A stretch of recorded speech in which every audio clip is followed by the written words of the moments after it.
as long as I view it as a bhogyam, as something to be enjoyed, then I will have ragadvesha. Therefore, ragadvesha cannot be controlled by will. Ragadvesha cannot be restrained by will. Ragadveshas have to be resolved by looking at an object not as a bhogyam. It's not something to be enjoyed or suffered. It's not something to be pursued or eschewed. It's not something to be pursued or eschewed. It is something to be understood as false. It is a jneyam. It's not even heyam. It is jneyam, to be understood as mithya. In the beginning, we always think in terms of renunciation. What is to be pursued and what is to be renounced. But in time, there is nothing to be renounced. Objects are not to be, it's not the objects that are meant to be renounced. I have to renounce my approach to happiness. My approach to happiness is I try to create it. I try to reach it. I try to look upon, I view happiness as a result of pleasure. That is so my approach to happiness, I have to change, I have to renounce.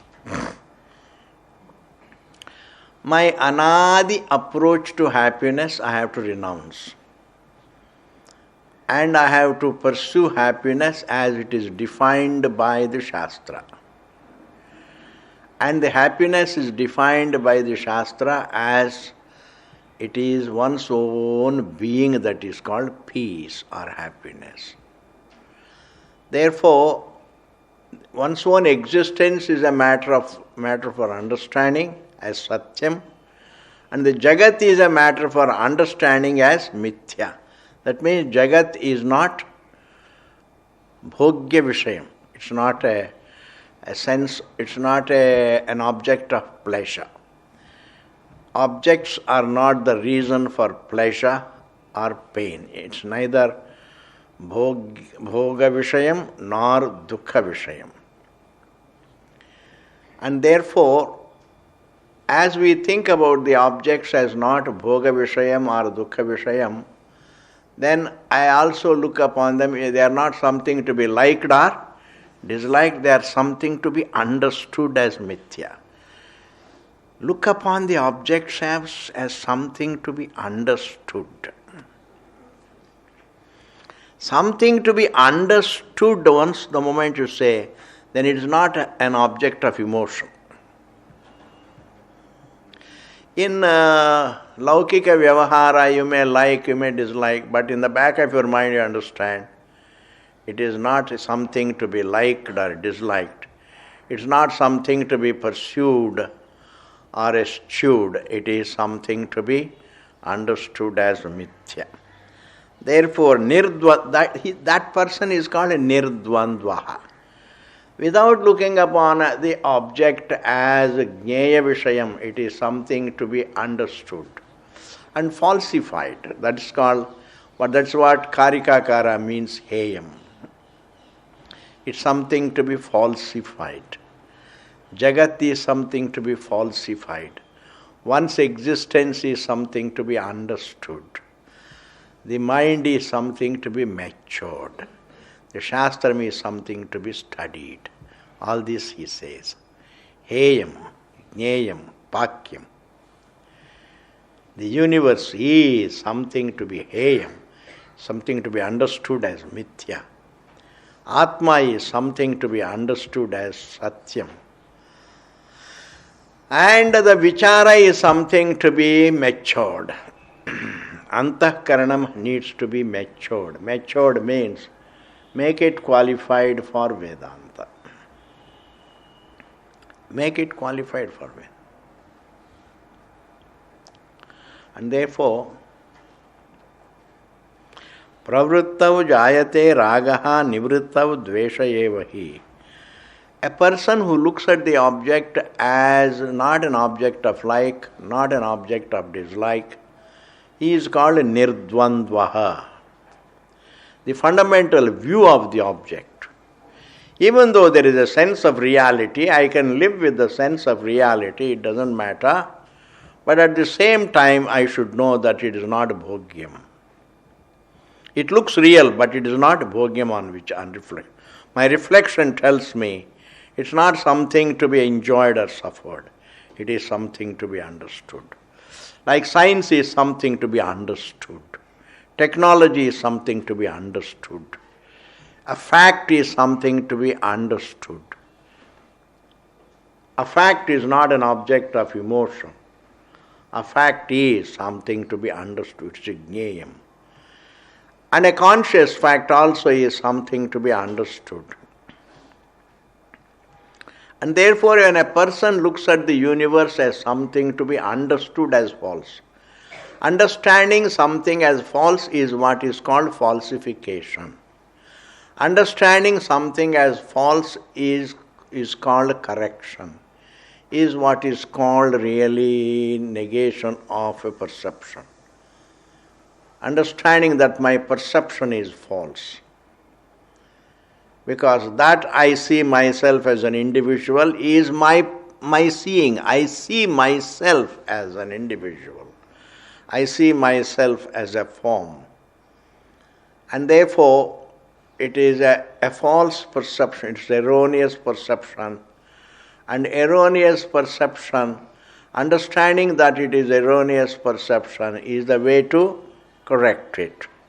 And therefore, look at the universe as something, even though it helps us to live, it gives us sustenance, but yet it is not a raga vishayam, it is dvesha vishayam. It is useful for sharira yatra, but it is not a matter for pursuit or withdrawal. It is something to be understood. Like sarpa is not something to be loved or hated. It is something to be understood as not there. It's something that is false. Therefore, it is not easy to be free from the dvandvas, the pairs of opposites. It's not difficult too, but the right approach. I have to tell myself the objects are not bhoga vishayas. Nor one's existence is meant to pursue objects or to eschew objects. Use the objects for survival so that you can understand the objects. Use the creation for the survival so that you can understand the creation as mithya.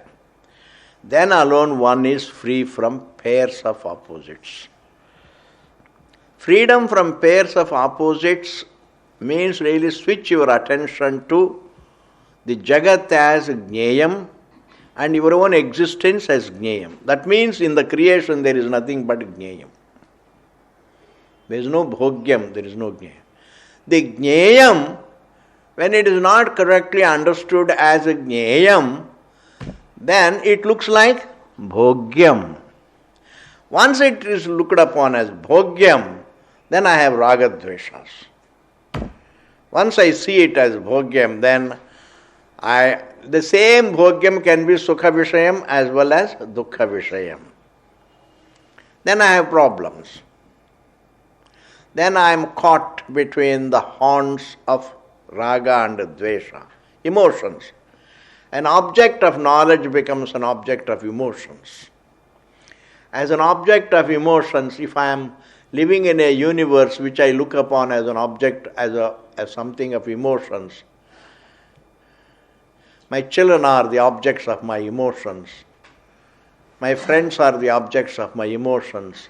My property it's an emotional issue. My family is an emotional issue. If you have emotional issues, then you will be very unhappy. There is no detail in the creation which is a matter for emotions. Everything is to be understood. Every detail of the snake is something to be understood. In this manner, look upon the universe as Jnayam. Of course, Jnayam is to be something to be understood as false, mithya. I can't wish it away. I have to understand it to be not there. I can't wish the mirage away. I have to understand that it is not there, it is nothing but sand. I can't wish away the snake.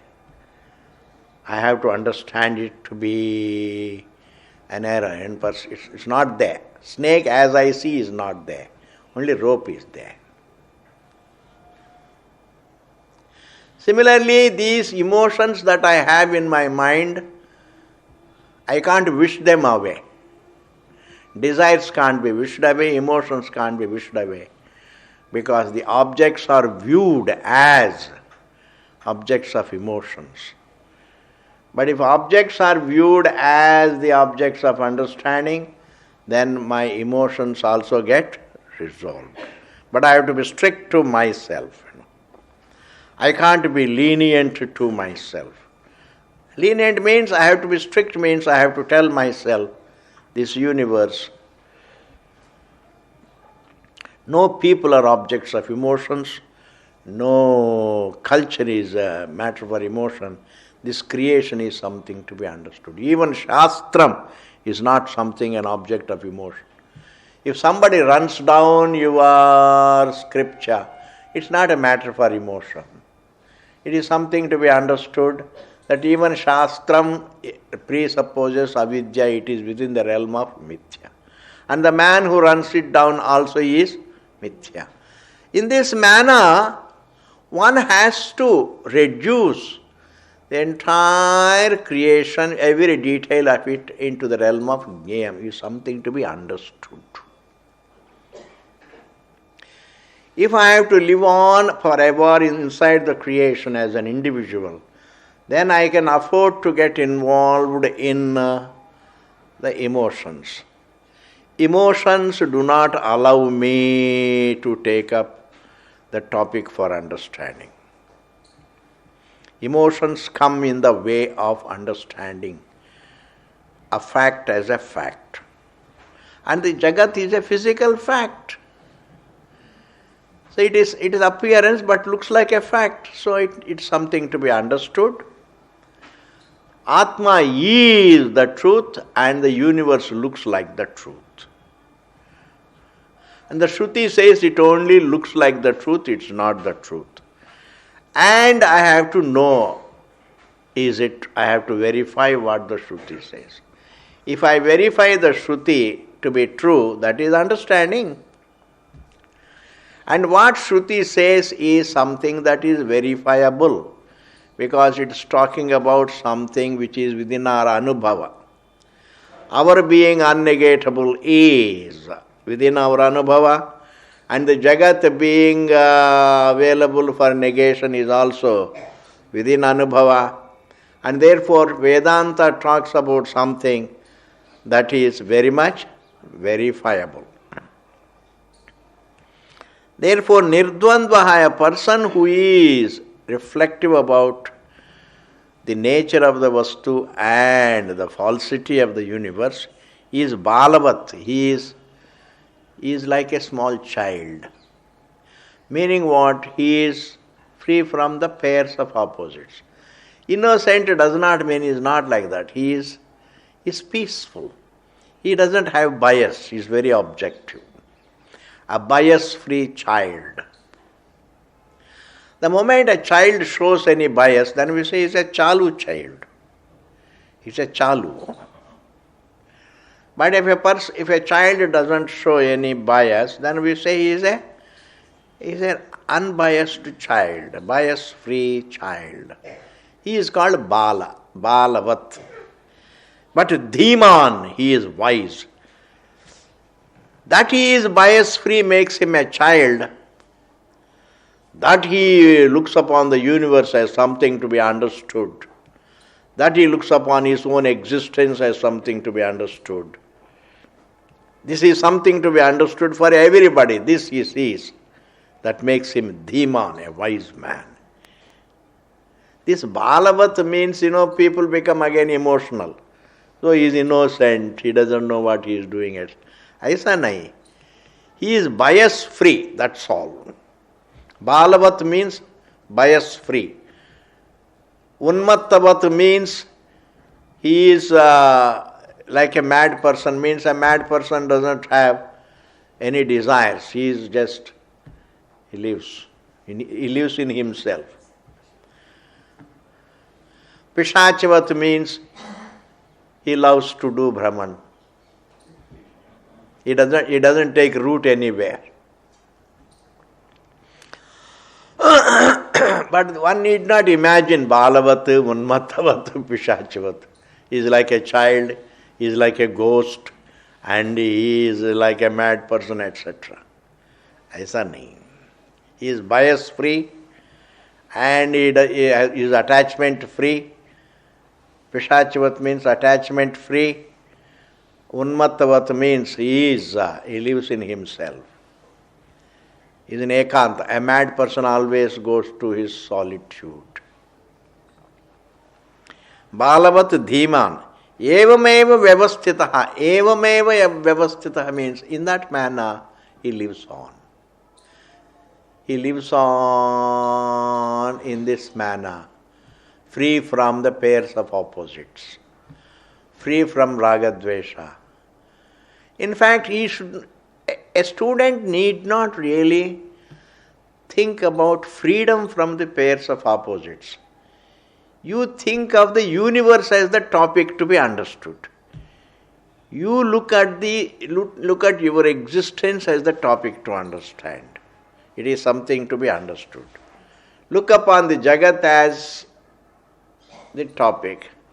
Look upon your existence as something to be understood. Dvandvas will automatically go. You switch your attention from Dvandvas to the topic. Supposing you are trying to handle the pairs of opposites, they become stronger.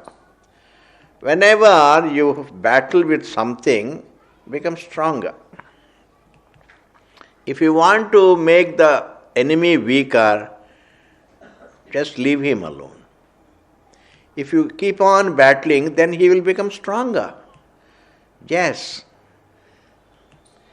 Pakistan has made India stronger. Why? They were all the time creating problem. If Pakistan had let India peaceful, just to be peaceful, India would have taken it light and then it would have been very slack in its security matters. But now it is strong. Why? It was nagged. The more you nag, the more the other person becomes strong. Therefore, don't battle with the pairs of opposites. Don't battle with your anger. Don't battle with your emotions. Switch your attention to the topic to be understood. Like a student just goes to school and then dips his mind into the books, then he is free from all raga dveshas, at least for that time being. But here this is something else. This is for good. You make the Jagat as the topic and your own existence as the topic, then the raga dveshas, you don't battle with them, they resolve. Thus, nirdvandvaha, balavad dhiman, evameva vyavasthitaha. Therefore, actions don't create desires, desires create actions. Pravritti doesn't create raga, raga creates pravritti.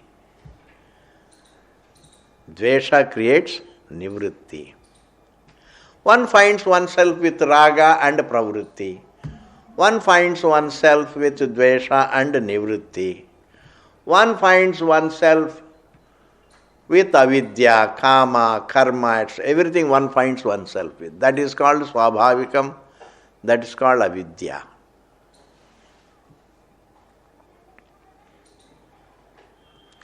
Hatumichhati sansaram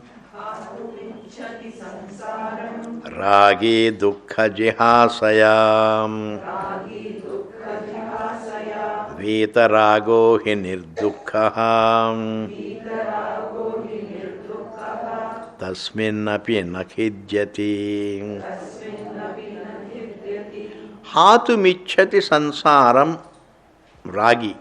A man who is full of desires, he wants to renounce the sansara, dukkha jihase, because life is too much for him. Duty is too much, business is too much, family is too much. When he comes under pressure, he wants to leave everything and go away. This is what we call an escapism. But this happens to everybody. Whenever you come under pressure, you want to quit everything and go away. You want to quit your setup, your family, everything you want to quit and go. If you are doing a job and if the job is too much for you, you want to just leave the job and home and everything and go away. Therefore, because dukkha jihasaya, with a desire to renounce dukkha, in order to escape from dukkha, man wants to renounce the samsara. Man wants to renounce. Hatum ichhati sansara. A man desires to, he makes a decision for sannyasa. Makes a sansaram hatum ichhati. He wants to renounce sansara. Ragi, a man with desires. Dukkha jihasaya, with a desire to be free from dukkha. Vitarago hi, whereas a person who is by nature free from raga, meaning a person who is reflective about the truth, for whom truth is the topic, such a person vitaragaha, he nirdukkaha, he has no dukkha. The one who is free from raga is also free from dukkha. To be free from raga means to be able to understand the vastu. Vitarago hi nirdukkaha. Tasminnapi na khidyati. Tasminnapi means even in the sansara, na khidyati, he is not dukkhi. Na khidyati means he is not affected. Meaning he is not dukkhi. Why? Because he understands the truth. He is free from raga. I can be free from raga only when I am the topic. If I am not the topic, then only ragas remain. Either objects are the topic or I am the topic. If objects become objects of emotions, then I am in the grip of emotions, raga and dvesha. These are all impulses. Either I am in the grip of the impulses or I am reflective. If a person is in the grip of impulses, he cannot be reflective. If the impulses have to become quiet, if the impulses have to be silenced, then I have to look upon the world as the topic for understanding. Therefore, a ragi, even if he renounces, he will continue to be a dukkhi. Whereas a vitaragaha, a person who is free from raga, a person who has no emotions for the objects, who has no emotions for any detail in the creation. That means, Swamiji, Vedantis don't have emotions. Say they show emotions, yes, but definitely they don't have emotions. Because they understand to have emotion is different. Suppose somebody is suffering, he can show kindness. He can show kindness. But he is not sitting and really in the grip of any compassion. He helps. And having helped, he is free. Having helped, he is free. That means he is not in the grip of emotions, even though he shows emotions. And emotions like kindness, etc. He can't even show greed. He can't show even jealousy. These impulses he is free from. And therefore, Vedarago hi nirdukha tasmin apina khidyati. Hare Rama, आज मेरे को problem है. यस्याभिमानो मोक्षेपि देहेपि ममता तथा न च योगी न वाज्ञानी केवलम दुःखभागसौ. Yasya abhimana, the one who has the vanity, abhimana means vanity, kind of equation.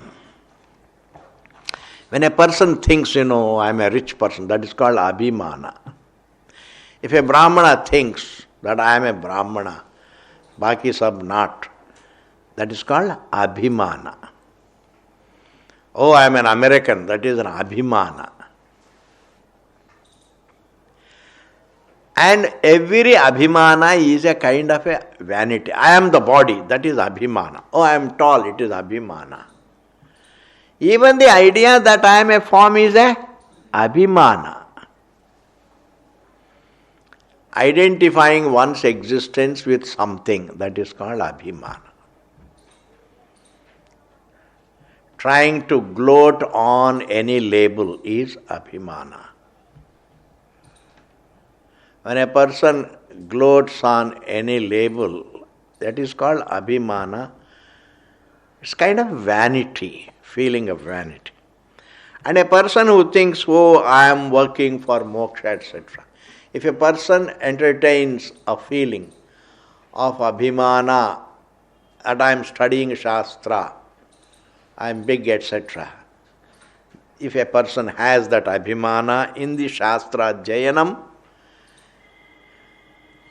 they say even education is vidya dadati vinayam. Education is meant to give humility, handle vanity. What to talk of Shastram ji? Shastram also is supposed to handle vanity. So, yasya abhimanaha mokshepi. If a person has vanity even about his Shastra Jayanam for moksha, dehepi, and even in the body, mamata tatha. If a person has mamata, even for the body, he may not have mamata about anything, but if he has mamata with this body, and even abhimana and mamata, you can write both.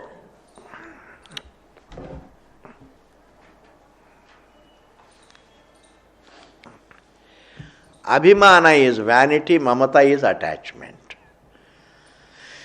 If a person has abhimana, vanity about his shastram, abhimana about his body, abhimana about his devotees, abhimana about his possessions, or mamata about anything including the body, yasya abhimana mokshepi dehepi mamata tatha, such a person, nacha yogi, he is not a yogi, he is neither a yogi, nava jnani, nor he is a jnani, kevalam dukkha bhagasau, he is a miserable person, he is only unhappy.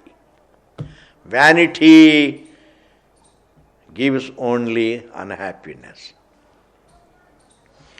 Attachment choicelessly leads to unhappiness. Attachment choicelessly leads to unhappiness. Vanity also choicelessly leads to unhappiness. Nacha yogi nava jnani kevalam dukkha bhaga. Therefore, any attachment, because it cannot, every thought has to conform to the law. If it is an impulse, it has to give me dukkha. If it conforms to the truth, it has to give me happiness. Vanity doesn't conform to the truth. Vanity is contrary to the truth. Attachment is contrary to the truth. Every impulse is contrary to the truth. Even really compassion, if you feel compassion, ultimately you start crying. Why did God create so much of unhappiness around, etc.? Every impulse is contrary to the truth. And if an impulse is contrary to the truth, then it's going to give you unhappiness. If it conforms to the truth, it has to give happiness. It is a question of time, Ji. Therefore, a man who has got vanity about his achievement, his vairagyam, if a man has vanity about his shastram, his being a student of Brahma Vidya, etc., that he is a mumukshu, or if he has any attachment to anything in this world, including the body, he is neither a yogi nor a jnani, but he is only unhappy. The principle to be understood is abhimana doesn't conform to the truth. Attachment doesn't conform to the truth. Even good emotions don't conform to the truth. They conform to the dharma, not conform to the truth. Even dharma, if you say even dharma is contrary to the truth, because dharma also is a karma. Even though we say dharma conforms to the truth, be dharmic, but really, understanding the limitation of the dharma conforms to the truth. Thinking that dharma is the answer doesn't conform to the truth. Yes. Therefore, if I look upon dharma as the be-all and end-all of life, virtue is the answer, truthfulness is the answer, honesty is the final answer. If I look upon dharma as the final answer, it is contrary to the truth. If I say dharma is also limited, dharma also is limited, and dharma doesn't bail me out of embodiment. Dharma gives me punya. Punya gives me sukham. Understanding the limitation of dharma, it conforms to the truth. Therefore, please understand. Understanding dharma as the answer is contrary to the truth. Understanding the limitation of dharma conforms to the truth.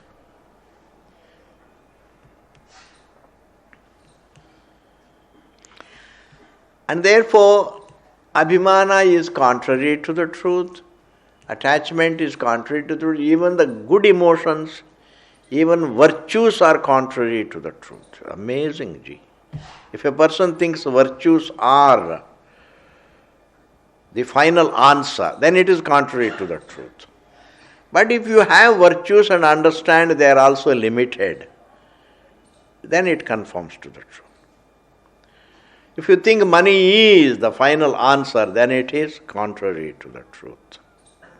It makes you unhappy. Any thought that is contrary to the truth will offend me, will bring me unhappiness.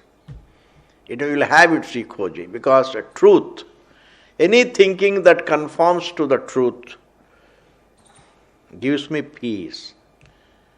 Any thinking that is contrary to the truth punishes me. There is no doubt about that. Because the truth is there too. That is the nature of life. That my actions contrary to the truth punish me. My actions conforming to the truth bless me. My thoughts also contrary to the truth punish me. Conforming to the truth bless me.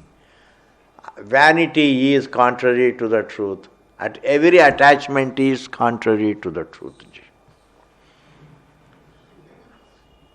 If you look upon if you don't see the limitations of the attachments, it's contrary to the truth. Be attached, but also understand it is not the answer. I may get attached, so what? But generally when a person gets attached, he gloats on the attachment, it takes root in them. They are all unreflected attachments. Unreflected, unreasoned attachments.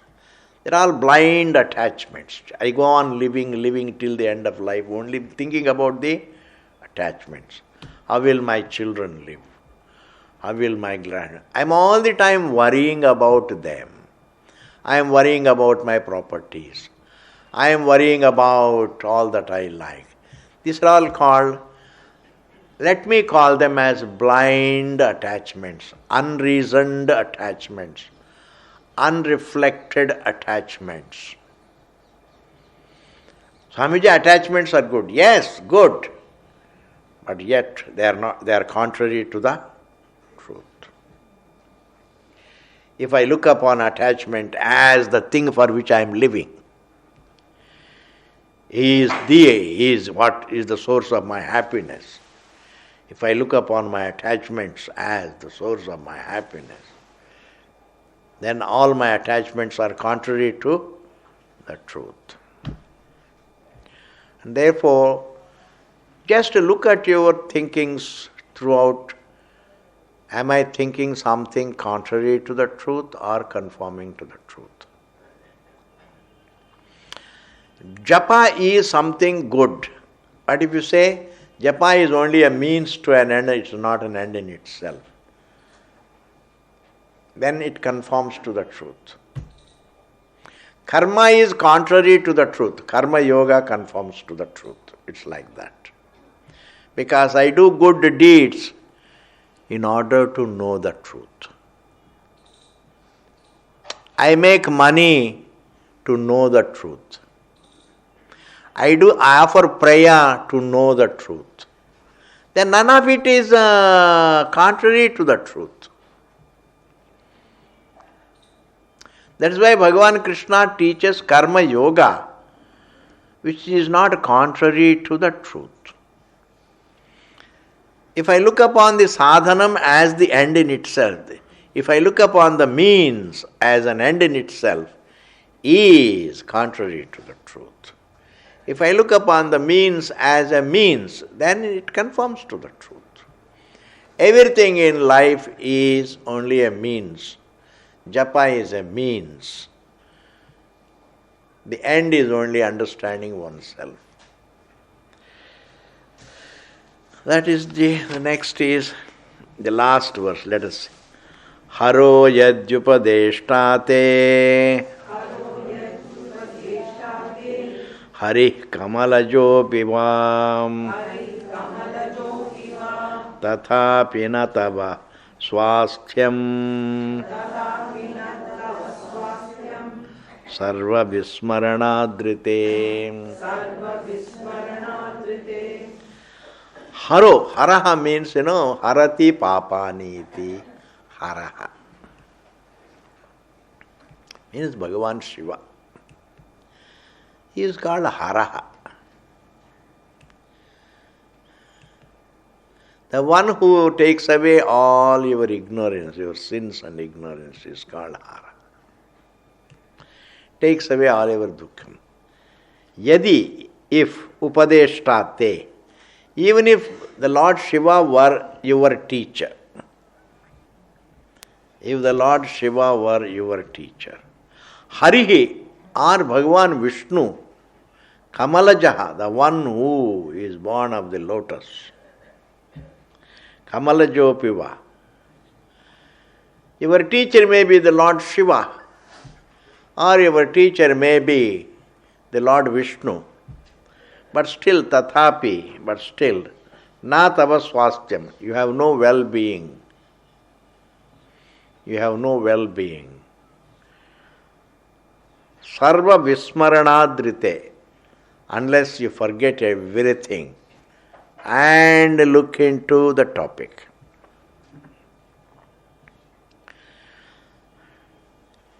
It is very sadly interpreted also, which is, I would like to say, unless you forget all that you have studied, aisa nahi.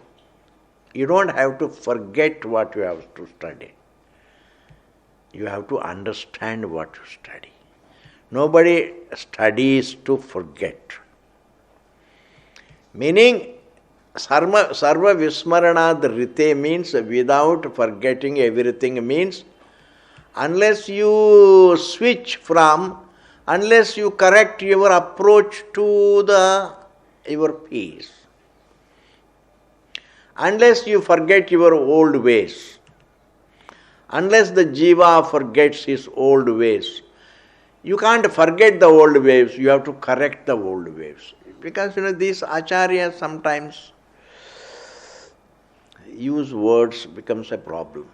How can you deliberately forget anything, ji? You have to correct your old ways. And the old way is you perform a ritual and wait for the result and wait for the pleasure. And you used to look for fullness in every pleasure. That is the old way. Searching for fullness in the objects was old way. Searching for purnatvam in the pleasures was the old way. Using the karma as the sadhanam for fullness was the old way. And correcting that old way is called forgetting everything. You can't forget, deliberate anything. What is subject to be forgotten will be forgotten. But Shastram is not studied to be forgotten. You don't study the Shastra so that one day you can forget it. No. Shastra, like you see, the eyes are used and the eyes culminate in the perception of the form. Pramanam is never left behind. Pramanam culminates in prameyam, in the prama, in the knowledge. A pramanam culminates in knowledge. Vichara culminates in knowledge. You can't say even vichara you have to forget and just be. I say, just be is not a mandate. That you are only a being is to be understood. Even when you are thinking, you are nothing but the being. Even when you are feeling emotions, you are the being. Even when you are doing so many things, you are only the being. Therefore, Shastram is studied. You don't have to forget the Shastram, please. Shastram should be reflected upon until it culminates in understanding. But in understanding, of course, even Shastram gets resolved. Even Prakriya resolves in Tatparyam. Shastram, when Prakriya resolves in the Tatparyam, does it not mean that the Shastram resolves in Tatparyam? When we say Prakriya resolves in Tatparyam, does it not mean Shastram resolves in Tatparyam? That means everything has to resolve in Tatparyam, has to culminate in Tatparyam. The road culminates in the destination. The Shastram, forget about the road and reach the destination. See, you are not, supposing a person is analyzing the road, then one has to say, Bhaiya, just forget about the road and reach the destination. But you are not analyzing the Shastram.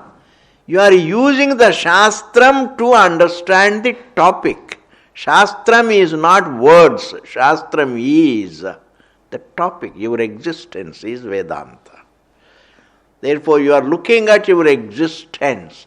Supposing I am more interested in picking up the words, piling up the words, scholarship, etc., etc. That means my topic is more the literature of the more the language of the Shastram. If my topic is not my existence, then I should be told, forget about the Shastram. Hey, be committed to yourself the topic. The road is not the topic, the destination is the topic. Shastram is not the topic, the Brahman is the topic, the self is the topic. That is why it is said, Athato Brahma Jignasa, it is said, Brahmanaha Jignasa, Brahma Jignasa. It is said, Karmani Shashti. What does it mean? Brahmanaha Jignasa, Brahma Jignasa. Brahmanaha is Shashti, but the sense is karma, object. The Jignasa pertaining, it is not the Jignasa of Brahma, the Jignasa pertaining to Brahma. It is not the Jignasa pertaining to the Shastram. It is a Jignasa pertaining to the topic. Therefore, even when you are studying the Shastram, the topic is Brahman. Shastram does the vichara about the topic called Brahman. Therefore, the topic is your own existence. Shastram is helping you to look at yourself. But don't make the Shastram the topic. The words the topic. The language the topic. Shastram should not be the topic. Shastram helps me to look at myself the topic. One's own existence is the topic. If somebody by mistake he has the flair for the words and sentences, etc., the language, Sanskrit, etc., then he goes into the bhasha, the language of the Shastram more. He forgets the topic. Then he needs to be told, hey, don't get too attached to the Shastram. Don't make the Shastram your Vishayam. Make your existence the Vishayam. And Shastram is only helping you to understand your existence, the topic. In this manner you can say. There also you can't say forget the Shastram. It means switch your attention from the Shastram to yourself. Through the Shastram, of course. But you can't forget the Shastram. Use the Shastram to culminate it in yourself.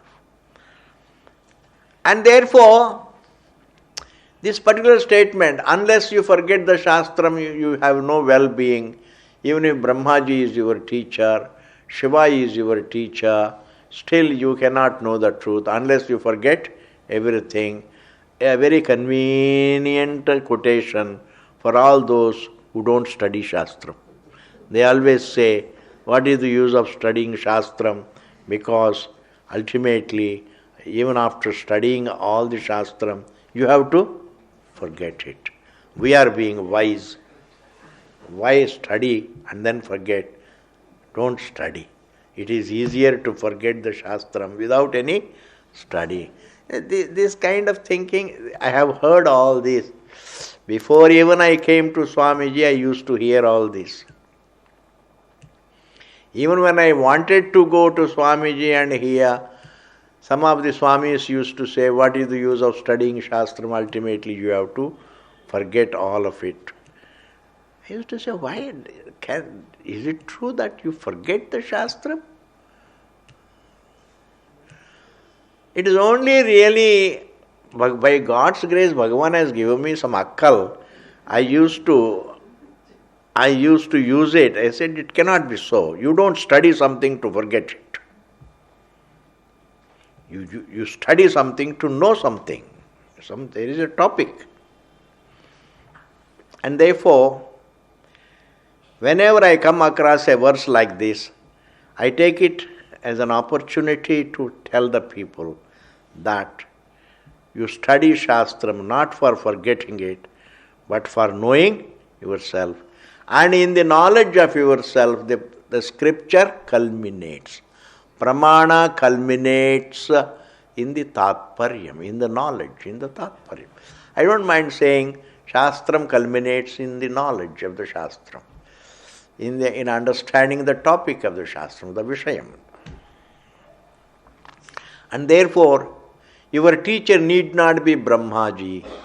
Your teacher need not be Brahmaji or Vishnuji or Shivaji. Your teacher may be very ordinary. Ultimately, you need to understand yourself. If you have the Akkal, make your existence the topic. Don't get attached to the words. Use the words to look at yourself. Use the sentences to look at yourself. Use everything in life to look at yourself. Use the creation to look at the source. Use everything to look at the seer, the topic, because the seer of the universe is bigger than the universe, please. The witness is bigger than the witnessed. And what a distinction! The witness is not only bigger than the witnessed, the witness is the truth of all that is witnessed. And therefore, you don't have to forget anything. There is nothing to forget, please. There is nothing to remember. There is nothing to remember, there is nothing to forget. Your existence cannot be forgotten. Your existence need not be remembered. Your existence is Svata Siddham. You can't forget your existence. And if you forget your existence, the proof should be your knowledge that you have forgotten. Oh, I have the knowledge that I have forgotten myself. You can forget a given action. You can forget a detail. You can forget something, but you can't forget your existence. You can't suddenly forget the idea that you are there. How can? But even to prove that you have forgotten, you have to remember. Means it is always evident. What is evident even when you think it is not evident? Even when you think that the existence is not evident, it is still evident.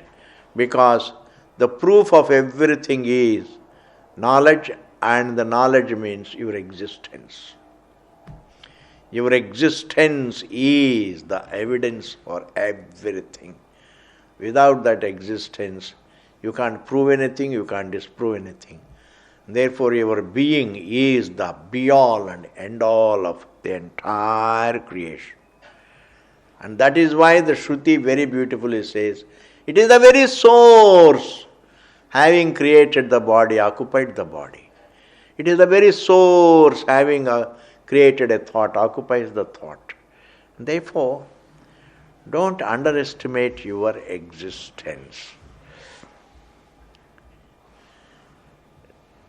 Don't judge your being in terms of a form. Don't judge your being by your form, by your gender, by your age, by your possessions. In fact, truth cannot be judged in the light of anything. Truth is judged at best the Shastra. It judges it as the source of everything.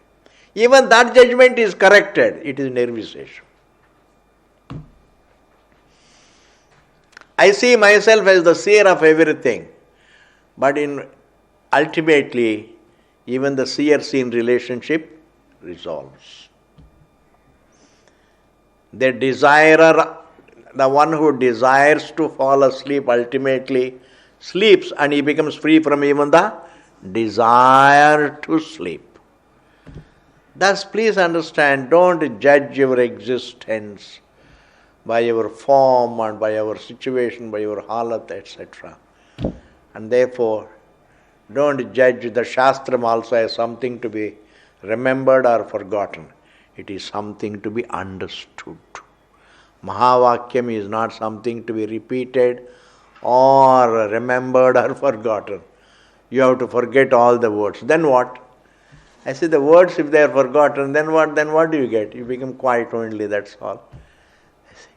and just be, if they say, just be, forget everything and just be, that means you are giving a mandate to be. Whereas the Shastra says, you don't have to be, you are choicelessly are. There's a big difference. Even Rajneesh used to say, just be, just be, just be.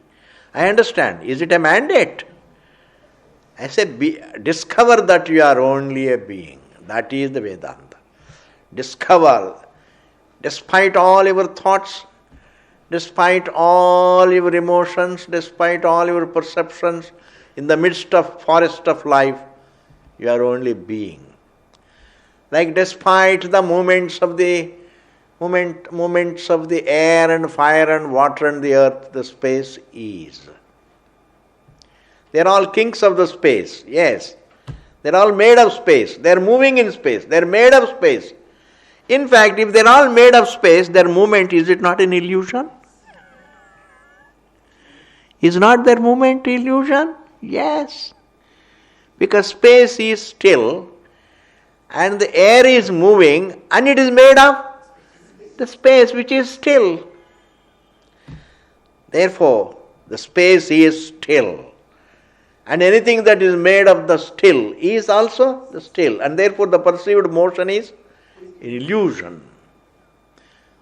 And therefore the physical movement is an illusion. Mental movement is an illusion. Because all the mobiles are made of the still truth. Therefore the very kartrutvam is a bhranti. Even the motions are bhranti. And therefore the topic needs to be understood. Not that really. In fact, there is only one thing, that is a blessing called Shastra. And people say, usko bhi bhul jao. There is only one blessing there. In this God's creation, God's message about Himself is the only thing that is useful. God's creation, kya karna hai ji? What do you do with this creation? You will get some sukham and dukkham. What is useful in the creation is only Mahavakya. Your existence is that truth.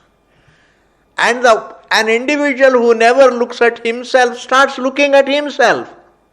Mahavakya makes you look at yourself.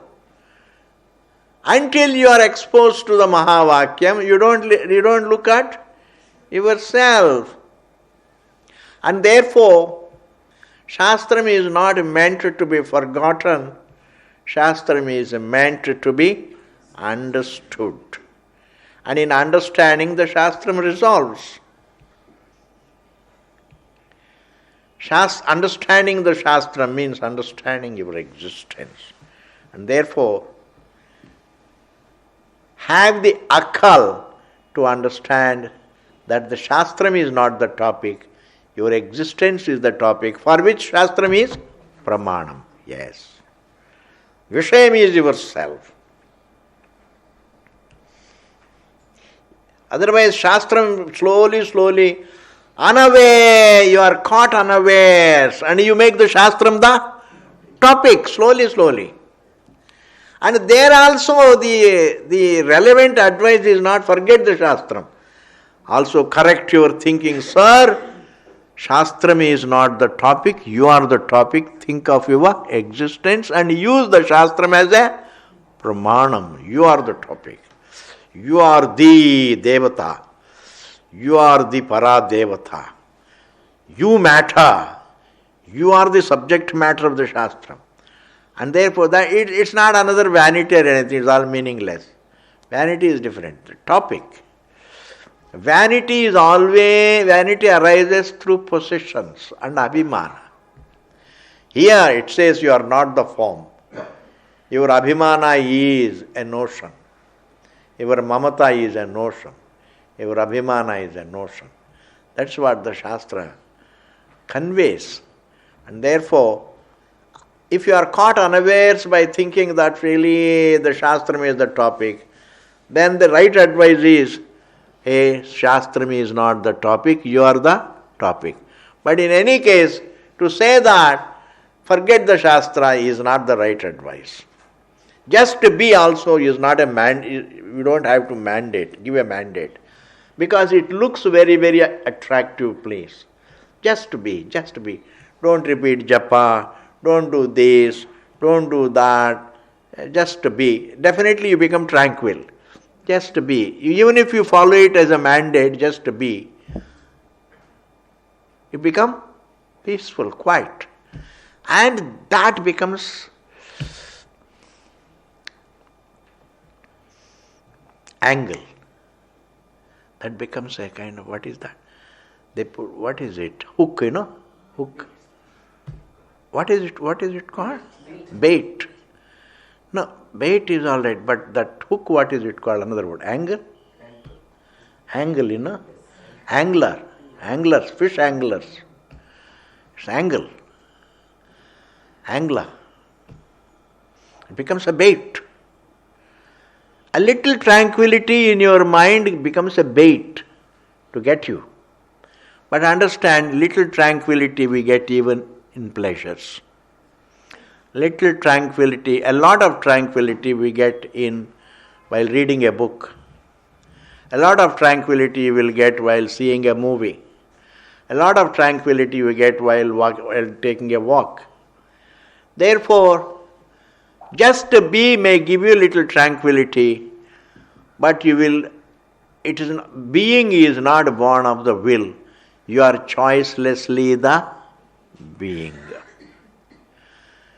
You don't have to give a mandate to the space. Be still. So it makes an effort to be still. What should it do? I don't have to make an effort to be still. I am choicelessly still by dint of being unlimited. ये बात को समझना चाहिए. Just to be is an irrelevant mandate. Truth is not an object of mandate. Truth is choicelessly being.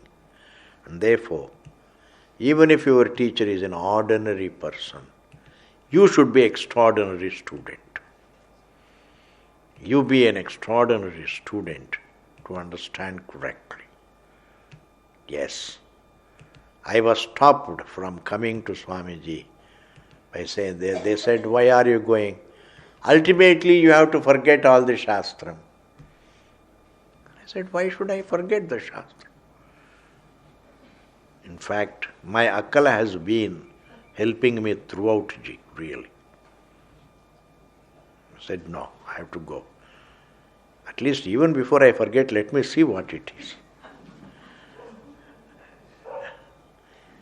Anyway, we are forgetful. Okay, Ji, we'll continue it. Then there comes 17th Prakaranam. And therefore,